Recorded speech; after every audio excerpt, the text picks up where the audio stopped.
ampliada daquele texto que foi distribuído, e depois de pronta a leitura deu 25 minutos. Então eu fiz alguns recortes, que eu já não sei se o texto ficou inteiro, eu pedi para a TEI apresentando umas transparências, que vamos sistematizando.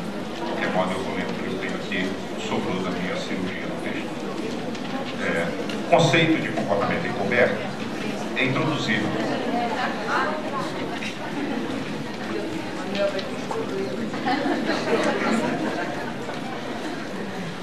O conceito de comportamento encoberto é introduzido por Skinner para dar conta de um conjunto de problemas tradicionalmente abordados pela psicologia a partir de referenciais mentalistas ou cognitivistas.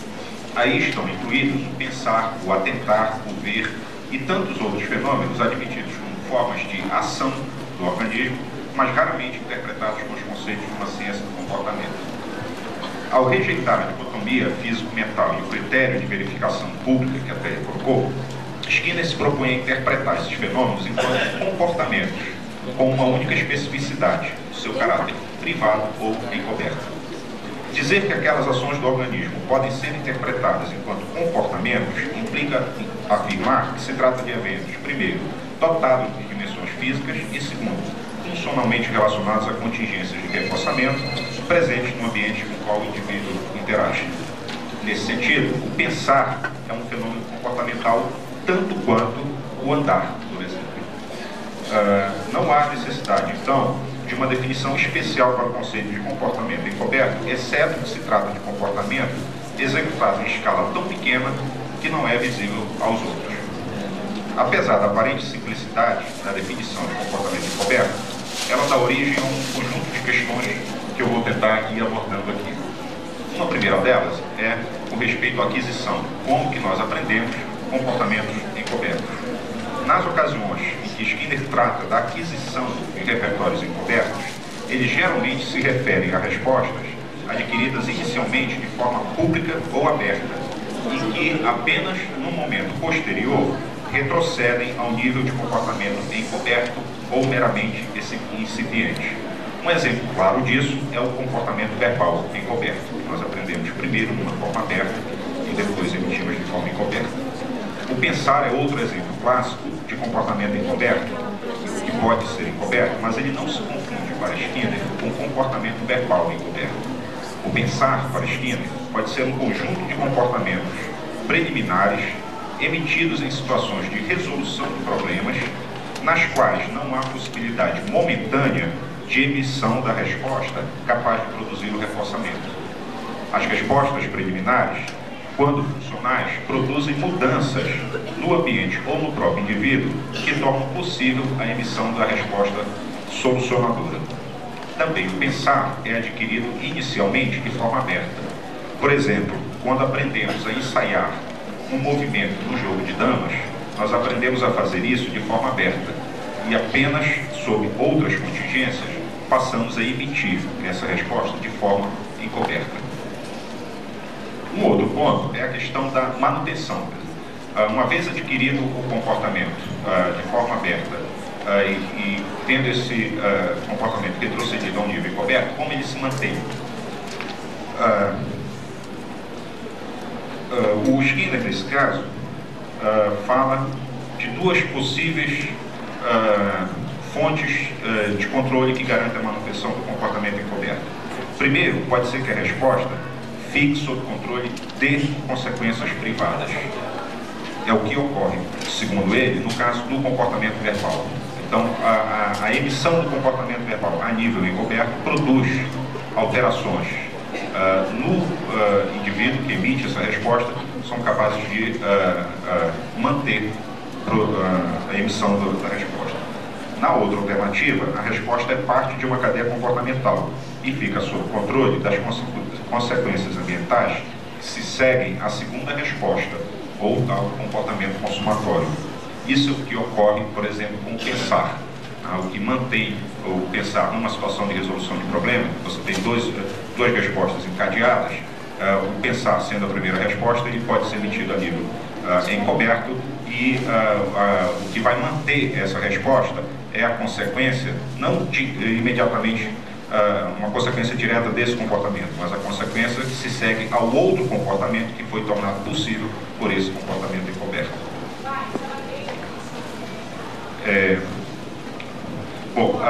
Um outro tema é vantagens e desvantagens do comportamento encoberto.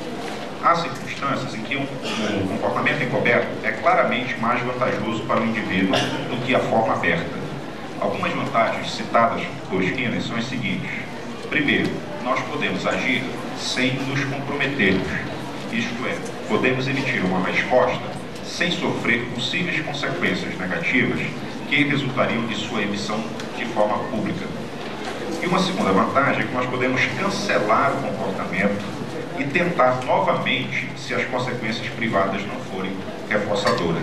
Por exemplo, quando nós ensaiamos uma jogada num jogo de xadrez. Há situações, porém, em que a forma encoberta de uma resposta é menos vantajosa do que a forma pública, e nesses casos, o comportamento tende a voltar para o nível aberto. Diz Skinner que um pensador retorna ao nível aberto, por exemplo, quando a autoestimulação encoberta é inadequada. Ele pode começar um cálculo matemático privadamente, mas começa a falar alto ou a tomar notas quando o trabalho se torna difícil ou surgem distrações. Resumindo, o que define a forma aberta ou encoberta de certas respostas são as contingências em vigor, a possibilidade de produzir consequências reforçadoras em uma situação com a qual se está interagindo. Nenhuma resposta é sempre e necessariamente mais eficaz se emitida de forma aberta ou encoberta. Um outro tema é o da descrição do comportamento encoberto. Eu vou pular a leitura, vou só falar o seguinte: como nós só aprendemos a descrever o nosso comportamento a partir de condições criadas pela comunidade verbal, e a comunidade verbal só pode modelar o nosso repertório com respeito a eventos públicos, então, inevitavelmente, você só pode descrever um comportamento encoberto se antes você tiver aprendido a descrever esse comportamento na forma aberta. Um outro ponto que eu queria tocar, da relação entre encoberto e aberto. É um erro pensar que todo comportamento aberto é determinado por comportamentos ou estímulos encobertos. Por exemplo, é um equívoco interpretar um comportamento público como determinado por um pensamento, uma decisão ou uma reflexão. O controle último de toda instância de comportamento humano está no ambiente físico e social. É possível que um comportamento encoberto anteceda temporalmente a ocorrência de um comportamento aberto, mas o último não é determinado pelo primeiro. Ambos são função das contingências ambientais. Um outro item que eu queria tocar, e esse vou ler um trecho um pouco mais longo, é a questão do ver, por ser um caso especial de comportamento encoberto. Tá para cá. O comportamento de ver exige uma análise especial. Tanto quanto os outros comportamentos encobertos, ele é aprendido de forma aberta. Segundo Skinner, até onde sabemos, nada jamais é visto encobertamente que já não tenha sido visto abertamente, pelo menos de forma fragmentária. Portanto, o ver encoberto pode ser ensinado como ver aberto. Bom, o que torna o comportamento de ver um caso especial é que, mesmo na sua forma aberta, ele tem uma topografia que não pode ser especificada. Na verdade, ele é ensinado não com a comunidade observando diretamente o ver, mas com a comunidade inferindo sua ocorrência a partir de observação de outros comportamentos públicos que pressupõem a ocorrência do ver. Por exemplo, a comunidade ensina alguém a ver uma praia na medida em que solicita que o indivíduo descreva o lugar, e ela pretende estar ensinando o ver porque o ver é pré-requisito para esse repertório de descrição da praia. A análise do comportamento de ver é também fundamental para a crítica behaviorista a ideia de que nós armazenamos cópias mentais do mundo. Uma cópia seria irrelevante para o comportamento privado, porque o ver pode ocorrer na ausência da coisa vista. Uma vez que eu tenha aprendido a ver, por exemplo, uma praia na presença da praia, eu posso vê-la na sua ausência, sem precisar pressupor para isso que eu guardei uma cópia mental da praia. Isso pode parecer improvável, porque nós estamos acostumados com vários tipos de cópias de estímulos visuais, como fotografias, filmes, etc. Mas não é nada diferente de se dizer que se pode ouvir uma música na ausência dos estímulos auditivos que lhe são característicos. E nem por isso nós dizemos que temos cópias mentais dos sons. O último ponto que eu queria tocar é o caráter social do comportamento encoberto. E está errado. Ali está o caráter histórico, não é? É social. A ocorrência de uma resposta... eu disse errado. Pois é, por isso que eu fiquei... A ocorrência de uma resposta qualquer, de forma aberta ou encoberta, é função de contingências de reforçamento do ambiente com o qual interagimos, principalmente do ambiente social. Não há, portanto, comportamento naturalmente encoberto. O que em uma cultura ocorre predominantemente sob a forma encoberta, pode, em outro ambiente cultural, ocorrer predominantemente sob a forma pública ou aberta.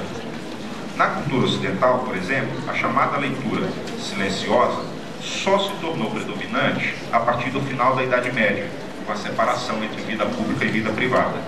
Antes disso, o comportamento de leitura silenciosa era predominantemente um comportamento público ou aberto.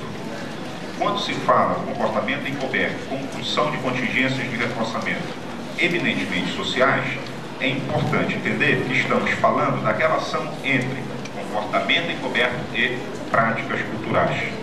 Nesse nível, não estamos mais lidando com vantagens ou desvantagens do encoberto a nível pessoal ou individual, mas sim a nível da sobrevivência da própria cultura.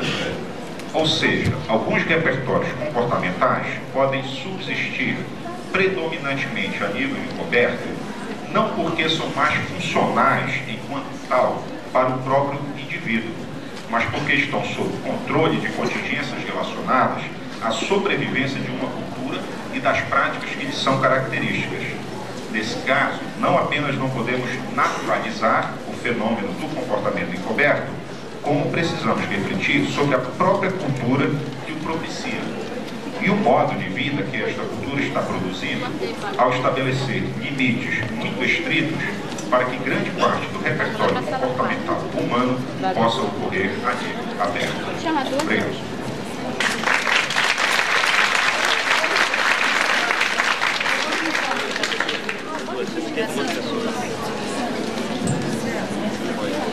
Marinho, vai abrir.